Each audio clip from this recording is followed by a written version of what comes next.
খাবার প্লেট ফেলতে গেলে রাজদীপকে উচিত শিক্ষা দেয় বিদ্যা। হ্যাঁ বন্ধুরা, এমনটাই দেখা যাবে। বিস্তারিত জানতে ভিডিওটিতে লাইক দিয়ে চ্যানেলটি সাবস্ক্রাইব করে শুরু থেকে শেষ অবধি দেখতে থাকো।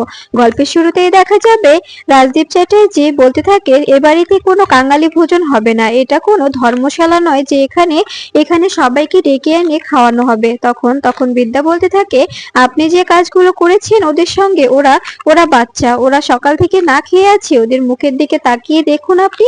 আর আপনাকে এ বাড়িতে ওদেরকে খাওয়াতে হবে, এ বাড়িতেই রাখতে হবে, এ বাড়িতে ওরা থাকবে। আজ থেকে এ বাড়িতে যতদিন না ওদের হস্টেলটা আপনি নির্মাণ করে দিচ্ছেন ততদিন ওরা এ বাড়িতেই থাকবে। কি স্টুডেন্টরা, তোমরা এ বাড়িতে থাকবে তো?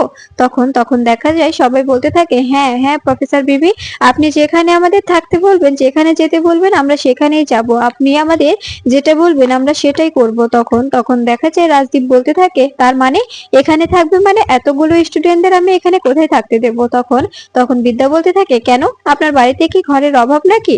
দরকার হলে প্রয়োজন হলে আপনার ঘরটা আপনি ছেড়ে দেবেন। এ কথা শুনে ত্রিধা হাসতে থাকে আর বলতে থাকে, যা ঝাড়ছেন আমি এটা একদম একদম মিস্টার রাজদীপ চ্যাটার্জিকে একদম একদম শাসিয়ে দিচ্ছে। তখন তখন দেখা যায় হৃদ বলতে থাকে, ও তো ঠিকই বলেছে, তুমি ওদের মাথার উপরের ছাদ কেড়ে নিয়েছো, ওদের হস্টেলটা ভেঙে গুড়িয়ে দিয়েছো, এবার তো ওদের দায়িত্ব তোমাকেই নিতে হবে, তাই না ড্যাডি? তুমি যদি ওদের দায়িত্ব নিতে পারো তবে তোমার একাডেমি তৈরিতে কেউ বাধা দেবে না, আর যদি তুমি ওদের দায়িত্বটা না নাও তবে অবশ্যই তোমার একাডেমি তৈরিতে বাধা হয়ে দাঁড়াবো সর্বপ্রথম আমি, আর তারপরে তো বিদ্যা আছে।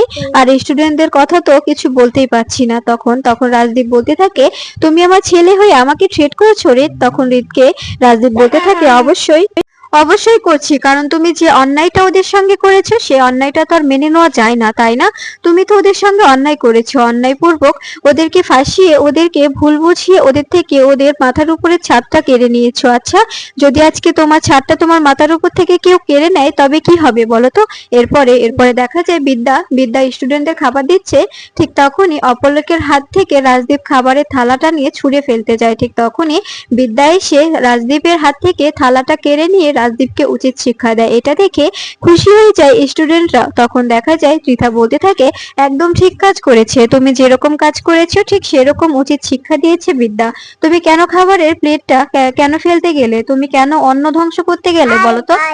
এটা করা তো তোমার অন্যায় হয়েছে, তার কারণেই তোমাকে তোমাকে শাস্তি দিয়েছে বিদ্যা। তখন তখন দেখা যায় এ কথার পরে বিদ্যা বলতে থাকে, তুমি এখন যাই বলো না কেন এখানে এখানে এই স্টুডেন্টরা সবাই এখানেই থাকবে। মিস্টার রাজদীপ চ্যাটার্জি, আপনি আপনি ফেঁসে গেছেন, এবার প্রায়শ্চিত্ত হিসাবে আপনাকে এটা গ্রহণ করতেই হবে, আর তা না হলে এখানে যে কটা স্টুডেন্ট আছে সবাই মিলে যদি আপনার বাড়ির ইট খসাতে ধরে না, তবে আমার মনে হয় না এবারের একটা ইটও আর আর থাকবে। আর এখানে এখানে বাড়িটা ভাঙতে হলে তখন হয়তো বা বুলডোজারের কোনো প্রয়োজন হবে না। এভাবে আমাদের স্টুডেন্টরাই যথেষ্ট, ওদের এক একটা হাতই যথেষ্ট, কারণ কারণ কোনো বুলডোজার এলে তো এক ধাক্কাতেই ভেঙে ফেলে দেবে, আর ওরা এক নিমিষেই ভেঙে দেবে, সেরকম ক্ষমতা স্টুডেন্টদের আছে। তখন তখন রাজদীপ বলতে থাকে, তুমি কি আমাকে ভয় দেখাচ্ছ বিদ্যা? তখন বিদ্যা বলতে থাকে, যদি আপনি সেটা মনে করেন তবে অবশ্যই অবশ্যই ভয় দেখাচ্ছি। তখন কথা শুনে রাজদীপ বলতে থাকে, তুমি যে এরকম করে থ্রেট করছো সেটা কিন্তু মোটেও ঠিক হচ্ছে না, তোমাকে আমি দেখে নেব প্রফেসর বিবি। তখন বিদ্যা বলতে থাকে, আপনার যা খুশি আপনি করতে পারেন।